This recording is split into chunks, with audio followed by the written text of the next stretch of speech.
Hi, this is Anyango. Subscribe to Cherry Chocolate on YouTube. Wow!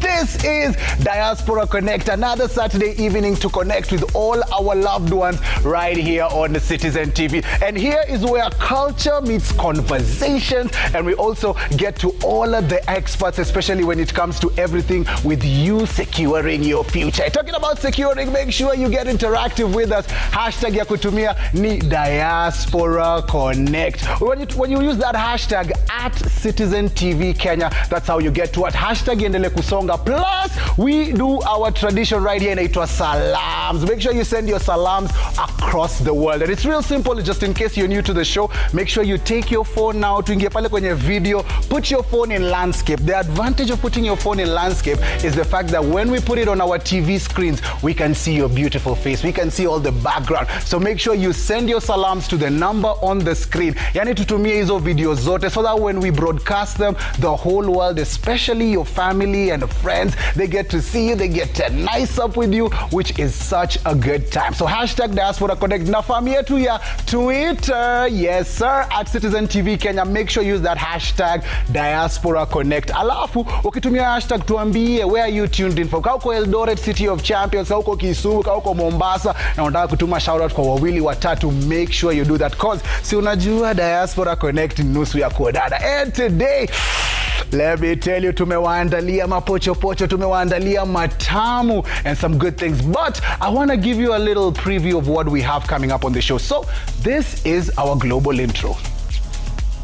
This episode of Diaspora Connect, we celebrate expression, the dreamers, the creators, the athletes painting the world with a Kenyan soul. This is your platform. Today we are dipping into that source, which is the creative industry, man. Tonight, as you've heard, it's all about creativity. So today we brought all the right guests that have been representing and flying that flag high outside our borders. Plus, right here in the 254, unajua kuna wale mabazu wameshikilia, we also have them right here. Just in case you are new to the show, let me tell you, the show is nothing but fire. Number 1 Kenya mzima, East Africa, mambo ni hapa, kila kitu ni tamu zaidi. We have a lot coming up on the show, and the show is looking like this. With the sweetness from Germany, our Kenyan lover of arts, Cherry Chocolate. Chukua passport yako, chukua luggage, make sure umefunga vizuri, because right now we are leaving from JKIA. We are going straight till Germany. We are going to meet our amazing Kenyan who is there, doing the Lord's work and making sure she's out there doing what we need her to do. Can I say a big hello to Terry? Hey, how are you? How are you doing today? I'm good, thank you. Hi, I'm good today. That's so good. Yes, you look so good. You're in the kitchen, you're spicing it up. Talk to us about what you're doing right now. I'm just about to do some smoothie. But hello? Yeah, I can hear you're saying you're about to make a smoothie. Yes, I've been waiting for you guys for so long, so I've got some. Ndio tumefika kama wageni wazuri. I love it. Tell our guys who are watching you right now where you are and what time it is. So, okay. I am in Hamburg, Germany, the far north of Germany. The city is called the Free City of Hamburg. It's 10:18 p.m. right now. But everything is easy. It's a Saturday, so no issue. Ah, nice. What would you be doing on a typical Saturday if you are not connecting with us? I'm an indoor person. When I'm not at work, not traveling, then I'm normally at home on my sofa watching some Netflix or some German shows or doing my YouTube videos, things like that. I love that. And talking about loving it, your journey, I want us to talk about how you left us right here in the 254 and shoo, paka Hamburg, Talk to us about the journey from leaving Kenya and deciding to go to Hamburg and all the opportunities that you have come across. Okay, so I I didn't want to come abroad anyway, like, to be real, to be honest. I never wanted to come abroad. It was never in my mind, never in my budget, because where I was coming from, we didn't even know about these bank statements and stuff. These things, I started hearing them when I was in Nairobi at my uncle's place, and my cousins were going abroad, and hearing, oh, sijapata bank statements, embassy wanataka bank statements. So I was like, what are these bank statements? But it never interested me because I knew I couldn't get it anywhere. Nobody would have helped me because my family, we were born 3 girls, and my elder sister is a certified girl. She does her jobs in Kenya, so no issue. My other sister, she's the late, unfortunately, and then me. So as the last born, I was just like, no, I just want to go about my media stuff. I just want to be in radio, TV, and that's it. So I was at Ramogi FM. We are the pioneer beginners of Ramogi Radio. I was one of the first ever radio presenters at Ramogi FM. Wow, imagine. That's amazing. Receive your flowers because you have opened the door, you have shaped the industry. So, maua ndio hizo. Hebu receive. Hey. Hapo sawa maze, because we are really proud of you hapa ni mtaani unajua, and I know you know a few people here, and there are guys really bigging you up right now, and they really about you right now. So umefika Germany hivi day one, ebu tell me about because in Germany it's a different kind of language, the streets are named different from right here in Nairobi, weather kidogo si the same, maneno mingi. Talk to me about your first experiences in Germany.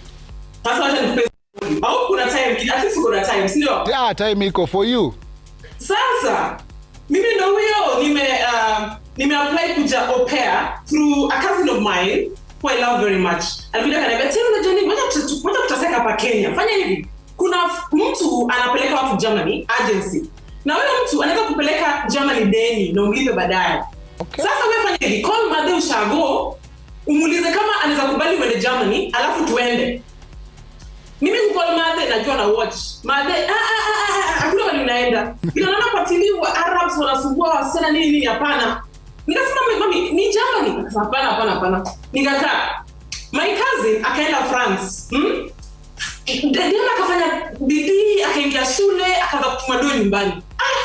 Nikamwambia mama, we not taseka hivi. We have kids, my nieces and nephews who are going to school. Lazima kuwe na vile tunaweza wasaidia. So, nini upea. Akasema, okay, go apply. So I went and applied, and then as I was waiting for family or for somebody to take me to Germany, these are my members of family, you have to wait. That's when I got a job. I got a call from Ramogi FM. A guy called Ben Oluwachukelo called and told me, Terry, we want you here on Thursday. Come on Thursday, come ready to work. Imagine unaenda interview kila job already. Hey, where? So nikakuja nikapatiwa some your citizen stuff hapo ni translate from English Swahili into Luo, new stuff, and then wakaniacha kwa office ilikuwa lunch time wakaenda canteen. So mimi nikatoka mimi na South Sea Coordination. Nasikia call, where are you? You're supposed to be in the office or something at your job at 2. Unaingia donse na unaenda kutrain. The next day nikaanza hii Ali show na Selaimbe. It was called Wangonyango. You know Wangonyango, yeah? Yes. Yeah, so then with time, man calls me like, Jimmy, you cannot be doing radio. Yeah, tulifanyia Arambe chat. I'm feeling bad. I know you love radio stuff, but we need an Arambe for you to go abroad. And now watu wa chat wanasikia vile uko kwa radio na unafaa kwa Germany. Masi, I didn't want to leave. But for the sake of that, iliniingia ndani, I left. So then I went to my boyfriends. Unajua my boyfriends Kenya ni kusawai. My boyfriends hapa nisaidia. Na tulikuwa tunasafiri Nairobi basi. Tukafanya shopping, suitcases, nini. Nikatoka nikaenda Germany. Mimi nimevaa boots, kwa nimeambiwa Germany ukienda unaenda kwa umevaa boots, kuna baridi nini, kumbe ni August, ni summer, like ilikuwa summer na mimi sijui. Nimefika Germany na jackets nini kila kitu. But nikaingia Stuttgart. It wasn't Hamburg, it was Stuttgart. So I arrived in Stuttgart in the evening. Kitu kaisha kwa daki around 10-11 in the night. So nikaenda kwa nyumba. The next morning nakuwa woken up ati there's a trip to Legoland with the kids. Mimi ndo huyo Nililala sasa sijui niko wapi, natoka nje naona castles. The houses were like castles. Like sijaona any house in my life iko na dirisha kwa roof. Hey, kweli naona culture shock ilikuwa yaani ulikuwa unaangalia hivi unasema hakuna kitu inakaa kama archives Kencom huku, kila kitu inakaa very different. Hakuna. Nimeland kwa Zunye. Majirani ni wale watu kama Karen ya Stuttgart. Niko kisuri hivi. Nasongasha kanibu. Kwenda kwa fridge. Naangalia kama kuna jua ama Coca-Cola sioni. Kuna apple juice kwa crate. Na apple juice miterisi kwa ikunywa Kenya. Kwanza nasi kwa ikula apple. Na niko kwa nyumba. Now pick one, go to the car, we're going to Digoland. Okay. That's where my dramas began. I love the fact that all your stories, they have a lesson in them, because vile umesema like traveling haukuwa unajua mambo ya seasons there. Ulifika wakati unajua summer kidogo na sasa umevaa makabuti, unajua environment kidogo. So are those some of the things that you would tell people who are aspiring especially to travel, some do's and don'ts, ama tupatie some hacks that at least from all these stories that we are hearing that you've learned and that you would give someone who is yet to travel, or someone who is yearning to travel? I'm telling you something. I always say diaspora is on the other side a curse and a blessing in business. Like, if you want to live abroad, maybe things have changed now in 2025, but for me, the years that I've been here, I keep telling people that diaspora life is for people who survived, who had hard calls from home. If you like live with family who walikutesa na nini, unajua wale airports, ama you're an orphan, ama hard cause, no nafaa kuja hapa kuishi, like coming to live. Secondly, if you want to go abroad, like coming to Germany, be sure to know it's not your home. Hapa ni kwa wazungu, na wazungu skin yetu hata kupende aje hata kufanya nini. Mzungu unakuta time yake inafika anakumbuka anasahau wewe ni human being, anaona wewe ni black. Na black for them is just that poor black person. Wale, I don't know where the hate comes from, but a black is a black. So you have to have the thick skin, could be ready, could have some phases of life, some days when you feel that people are acting racist against you. Thirdly, if you don't know the language. Because me, coming to Germany was just for the reason that somebody told me, within kufikiria nishapata visa, because visa those days were very easy. Visa was so easy to get. Because my agency applied for me. Then one day akanipigia simu nikiwa actually job. Akaniambia tell you to the embassy, your visa is ready. So I went and then came back with it and featured it. So it's when my family pale wakaanza kupiga simu, where is she? We're waiting on her. Mimi niko huko nadanganya kuna malaria nini. I didn't want to go. So anyway, kufika pale things just na realize Germany hakuna kizungu. Because like I was telling you, somebody told me, when to Germany, urudi ufanye kazi KISS, ama those like season radio, vitu kama hizo. Si Ramogi pekee, because vernacular forever huwezi grow. So nikasema, yenyewe, I'm young, nafanya kazi na wazee hapa, kina Gawa Patrobas, au kina wazee, kina Buyo, kina nani. Mimi niko na time. Hata Buyo used to tell me, Buyo na watch. I'm young, when I'm German, you learn English. Hey, wacha nifike Ujerumani. Hata kizungu moja wako nasikia. I don't know where I landed. I just don't know where I landed. I didn't know where I landed. No English. Hey, maze kizungu ilikuwa kizungu mkuti kidogo. Alafu wengine hata kama wanajua kwa tatizo anachule kidogo, anafuma dharau. Unamuuliza ati expressions in English, do you speak English? Anakwambia English. No. Hey. If you can't learn the German language before you think of going to Germany, you're doomed. Hey, wow. So lazima nijue Schlibedish nini nijue kuulizia vitu kwa upole. And also let me ask you this, you've talked about so many different things that are different from Kenya apart from the infrastructure and what. If you were to ask, what are some of the good things that you've seen around? Ni vitu gani ambazo ungesema enyewe Kenya pia tunafaa tufanye hivi to style up, ama these are the things we can adopt from Germany? Okay, I'd say everyone is corrupt. Germany, there's also corruption. They call it here bureaucracy, but it's not rubbed in the faces of people. kuna vile I see that with siasa, because me I'm into siasa. Yeah? Yes. Yes. So I'm into siasa. So when I come to Kenya, I run around a lot with politicians. I learn a lot from them.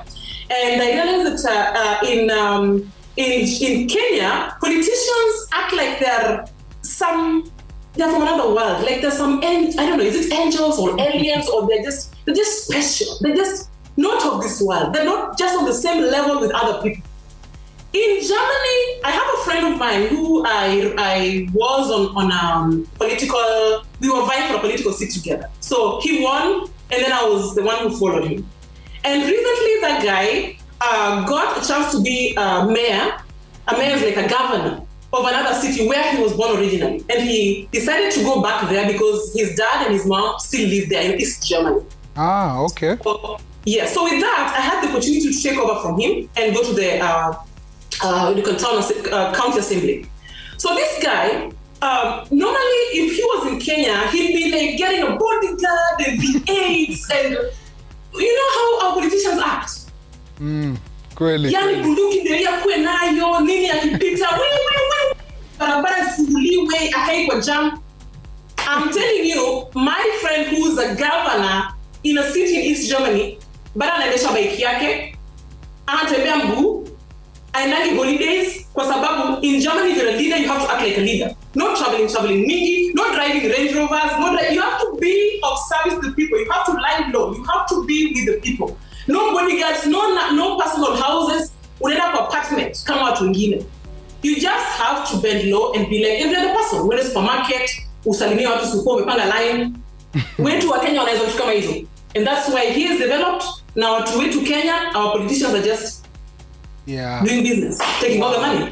That's quite, that's quite something that, as you have said, it's two different worlds.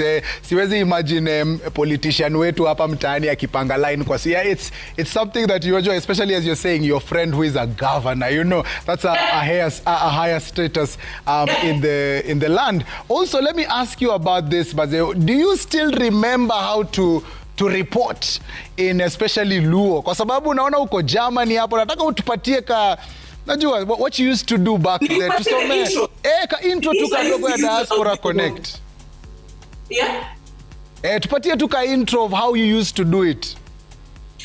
Okay. That was a morning show, so I do this.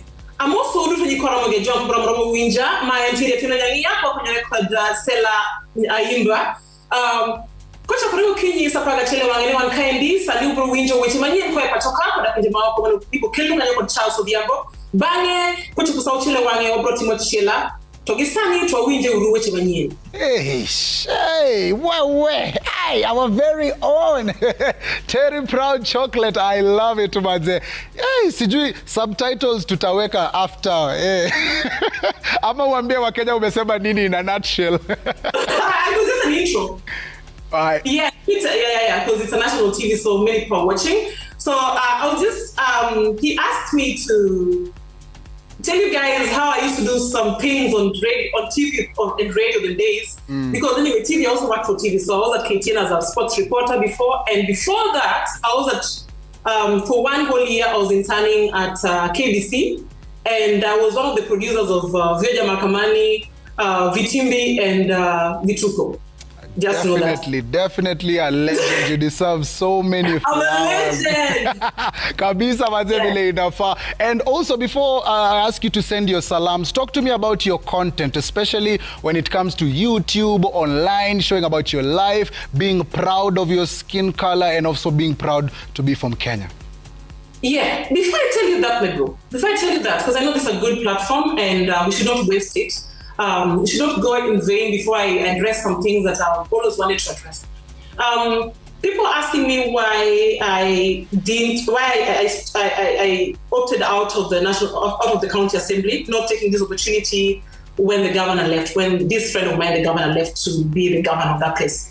It's because, first of all, Terry, as you know me, I drive Range Rovers, yeah? I'm a Range Rover person, yeah? It's not that I'm a Luo, yeah? How are the keys?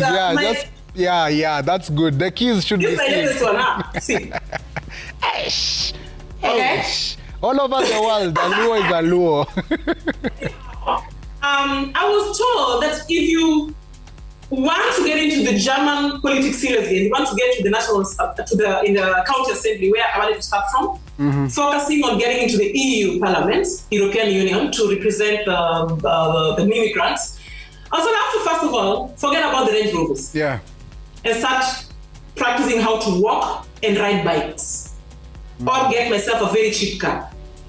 Secondly, cut off these dreadlocks and be kind of national, which I did during the campaigns. I had very long dreadlocks, but I had to cut them off.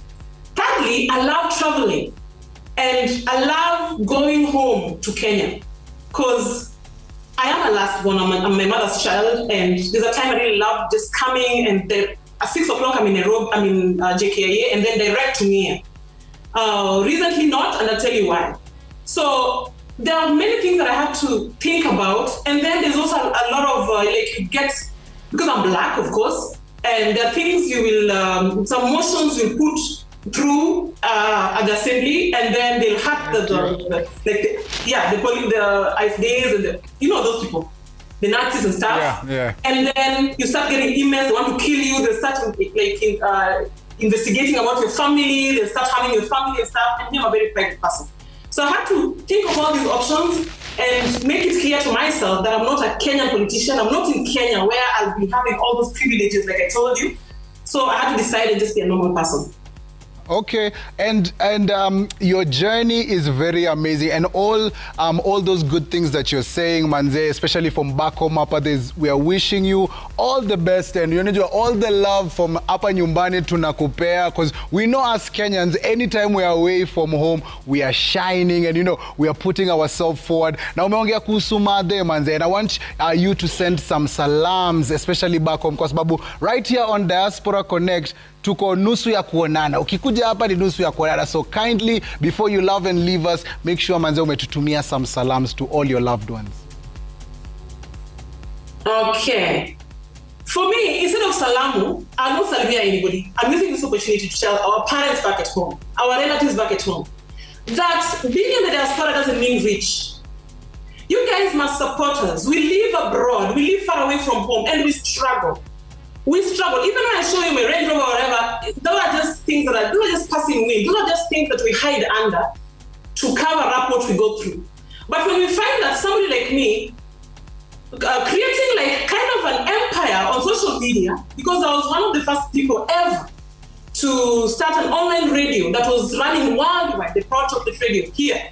Then my family, who are getting the money that I'm struggling with, like I'm working at the engineering company, then coming investing in radio, then in this radio, I have to work with this so that I can give you something, pay fees here. And then your mother calls you like, you are shaming us dancing on the internet.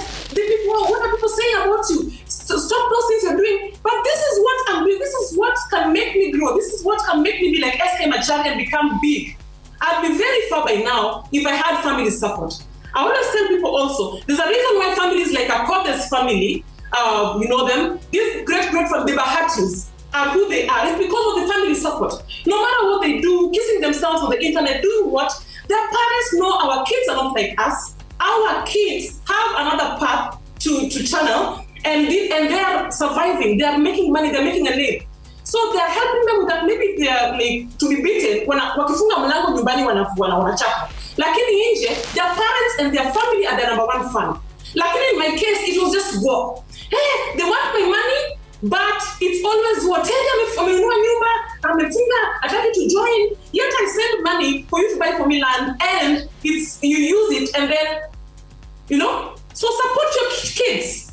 Whatever talent they have, as long as you're not feeding them, they are feeding themselves, feeding you. Just support your kids. Support your children emotionally. Call us. Yes. Stop flashing us or sending us messages of who is dead, who is this. Call us to ask me, Terry, how are you? Happy birthday to you. How are you doing today? True. Please do that, my parents and our parents back at home. Yeah, that's the we have here. Yes, thank you very much, because that ties in so well with, taking care of your mental health, and us right here at home helping our loved ones who are abroad, help them improve their mental health. So before tuache Terry, ile salamu umesema utaki kusalimia watu wawili watatu. hiyo chance naitumia tena. Hiyo chance salamu tena.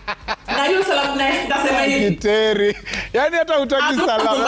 I'm not a political person. When I come to Kenya and work with politicians, Davis, I'm just working on my other interests, which is politics, okay? So I'm about to come back for campaign. Usiseme Terry nini hapana. Terry should go, he's on vacation. Terry could go to Mombasa and lie on the beach like every other person. But Terry chooses to use her vacation time to work with Gladys Wanga, talk with Raila Odinga, Mama Ida to learn something. I'm interested in politics, so please. Okay, thank you very much, Terry Chocolate, for gracing our screens. Thank you for giving us all that amazing insight, all the way from the north side of Germany, Pale Hamburg. And we love you so much and receive all that good vibe from us right here, from the 254 and of course from Citizen TV. Proud chocolates.